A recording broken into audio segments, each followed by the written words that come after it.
વાવ તાલુકાના ટડાવ ગામના તળાવની કે 5 માસ પહેલા આવેલા વરસાદને કારણે તળાવ ભરાઈ ગયું હતું. એ વાતને સમય પણ વીતી ગયો છે અને હવે છેલ્લા 10 દિવસથી કુદરતી રીતે તળાવમાંથી પાણી સતત બહાર આવી રહ્યું છે અને એ પણ ટડાવ ગામથી અન્ય 10 ગામને જોડતાના રસ્તામાં પરિણામ એ આવ્યું કે વાહન ચલાવવા મુશ્કેલ થયા. ખેડૂતો અને પશુપાલકોને પણ અચાનક આવેલા પાણી આફતરૂપ બન્યું. શાળાએ જતા બાળકોને પણ મુસીબત વેઠવાનો સમય આવ્યો અને વરસાદ આવ્યો કે નદી નાળામાં પૂર આવ્યા. બસ તળાવમાંથી અચાનક પાણી વહેતું થયું, જાણે ચોમાસાએ પુનરાવર્તન કર્યું હોય. સતત આજ રજૂઆત છતાં પાણી નિકાલની સ્થાનિક તંત્રે કોઈ રસ્તો ન કાઢતા સ્થાનિકો પાણીની સામે મુસીબતે મજબૂરી સાથે સહન કરતા શીખી ગયા હોય એમ છે.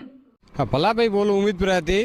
જે પાણી ક્યાંથી આવ્યું ક્યાંથી નથી આવ્યું એ કોઈ અમને ખ્યાલ નથી, બરોબર ને. હવે ઉમેદપુરા ચોથે નેડા કોંડાળિયા તો 10 ગામનો રસ્તો છે, હેરાન થઈ બરોબર ને ખૂબ હેરાન થઈ ગયા છે, બરોબર. ચાલવામાં ખૂબ તકલીફ છે ને. પાણીની કોઈક સરકારશ્રીને વિનંતી છે કે આ કોઈક નિકાલ કરે.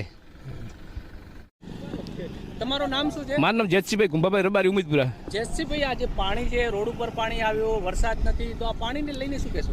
આમાં શું કે આ તળાવ તો હશે તમારા તળાવનો, બરોબર. તળાવ તો વર્ષે જૂનું હોય, પણ આ પાણી અચાનકથી આવ્યું છે, કુદરતી રીતે આવ્યું. આમાં કોઈ તળાવનું નથી, એવું નથી. આ કુદરતી જમીનમાંથી નીકળી છે અને આ રોડ સાધન બધી ખાડે થઈ ગયા ગમે તો. તો રાથેણા, નેહડા, Umedpura, કારલી, Akoli, બાળદીનો road main road તો આરો હશે અને અહીં સાધન કોઈ એડી ગયો. અત્યારે તમે હાલ રિક્ષા જુઓ, હમણાં પલટી ખાવા તૈયારી હતી, એમાં 8 માણસો હતા અને આ અંદર જતો રહે ને તો એ જઈ અંદર 2 માથોડો હશે. એટલે વસ્તીને તો તકલીફ કોઈ ઘાટો જ નહીં રાખ્યો, એટલી તકલીફ પડે છે. હવે સરકાર કોઈ માન્ય ગણતી હોય બરોબર છે, નકા તો ભોગવું જ પડશે. હા, હેરાન તો વહેલા થાય, આજ દર નહીં, આ 20 દાડા. આધુનિક શિક્ષણ, આધુનિક મકાનના દાવાસુઈ ગામના નવાપુરામાં પોકળ શાળાના ખંડેર રૂમમાં ભયના ઓથાર હેઠળ શિક્ષણ કાર્ય શરૂ. 8 રૂમ ખંડેર રૂમ, બારી બારણા વગરના, ન લાઇટ કે ન પંખા. શાળામાં છત પરથી પડે છે પોપડા, તિરાડોવાળી દિવાલ છતાં સબ સલામતના દાવા. 150 બાળકો શિક્ષણ માટે સતત ભય સાથે શાળાએ આવવા મજબૂર. 2023થી શાળાના નવીન મકાન માટે રજૂઆત છતાં તંત્રએ આપમાં બતાવ્યાની સ્થિતિ. ક્ષારના કારણે જમીનમાં ખારું પાણી વહેતું હોવાથી દિવાલો નબળી બને છે. નવાપુરા શાળાની દુર્દશા તો દેખાઈ રહી છે, એટલે એમાં કંઈ હવે આપણે સારું કહીએ તો કંઈ છે નહીં. પણ જેવી આ દુર્દશા શાળાની આ પૂરના કારણે અને કુદરતી પ્રકોપથી આવી છે, ખૂબ અત્યારે ક્ષાર વધી ગયો હતો.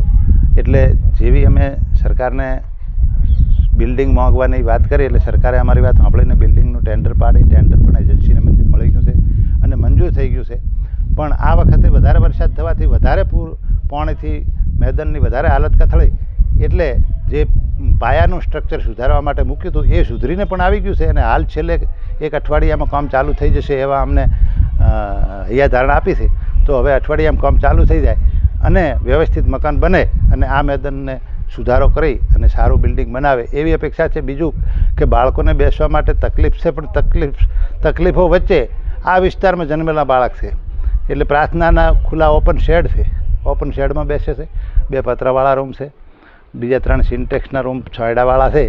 એટલે હાલ અગવડ ભોગવીને પણ શિક્ષણ બાળકો લઈ રહ્યા છે અને અગવડતા વચ્ચે પણ સગવડતા ઊભી કરી અને એમનું કામ ચલાવે છે. પણ તાત્કાલિક જો કામ થઈ જાય અને એજન્સીને પણ સરકાર થોડુંક કહી અને આ કામ ચાલુ કરી અને વણ રોક્યા એકદમ સતત કામ ચાલુ રહે તો 6-1 મહિનામાં જો અમારી શાળાનું કામ થઈ જાય તો વધારે સારું. અને એ અપેક્ષા સાથે અમે અત્યારે સરકાર સામે જોઈને બેઠા છીએ. મેઘરાજભાઈ રામજીભાઈ પટેલ. ગુજરાતના સુપ્રસિદ્ધ શક્તિપીઠ અંબાજી મંદિરમાં યુનાઇટેડ કિંગડમના એક ભક્ત રીમ્સ જેમિયોએ દર્શન કર્યા હતા. તેમણે માતાજીના દર્શન કરી જય અંબે અને આઈ લવ ઇન્ડિયાના નારા લગાવ્યા હતા. રીમ્સ જેમિયોએ અંબાજી માતાજીના ભવ્યતા જોઈ પ્રભાવિત થયા અને તેમણે તિલક ચુંદડી ધારણ કરી માતાજીની આરાધના કરી હતી. અંબાજીમાં 2 ફેબ્રુઆરીની મોડી રાત્રે એક બુટલેગર દ્વારા બેફામ કાર ચલાવી 2 વાહનોને અડફેટે લેવાની ઘટના સામે આવી. આ ઘટના ખોડી વડલી સર્કલથી પોલીસ સ્ટેશન સુધી બની. ઘટનાને પગલે અંબાજીમાં ભારે રોષ જોવા મળ્યો. અંબાજીના સરપંચ કલ્પનાબેન દવે આ ઘટનાનો વિડીયો સોશિયલ મીડિયા પર વાયરલ કર્યો હતો અને પોલીસ કાર્યવાહીની માંગ કરી. અંબાજી પોલીસે તાત્કાલિક કાર્યવાહી કરી આરોપી બુટલેગર મેહુલ બારોટની કાર સાથે ધરપકડ કરી. ત્યારબાદ ડીવાયએસપી દ્વારા આ મામલે પ્રેસ કોન્ફરન્સનું આયોજન કરવામાં આવ્યું. પોલીસે આરોપીનું ઘટના સ્થળે રિકન્સ્ટ્રક્શન પણ કરાવ્યું. મેહુલ ઉર્ફે બારોટ રોબોટ નામના બુટલેગરને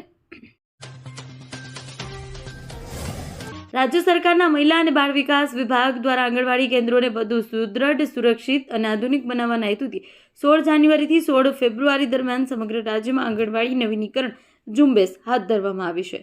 આ અભિયાન અંતર્ગત બનાસકાંઠા અને વાવથરા જિલ્લામાં અત્યાર સુધીમાં કુલ 1104 આંગણવાડી કેન્દ્રોમાં સમારકામની કામગીરી પૂર્ણ કરવામાં આવી છે, જ્યારે 1158 કેન્દ્રોમાં નવીનીકરણની પ્રક્રિયા હાલ પ્રગતિ હેઠળ છે. મહિલા અને બાળ વિકાસ વિભાગના સચિવ તથા કમિશનરના નેતૃત્વ હેઠળ શરૂ થયેલી ઝુંબેશનો મુખ્ય ઉદ્દેશ્ય બાળકોને પૂર્વ પ્રાથમિક શિક્ષણ અને પોષણ માટે આકર્ષક વાતાવરણ પૂરું પાડવાનો છે.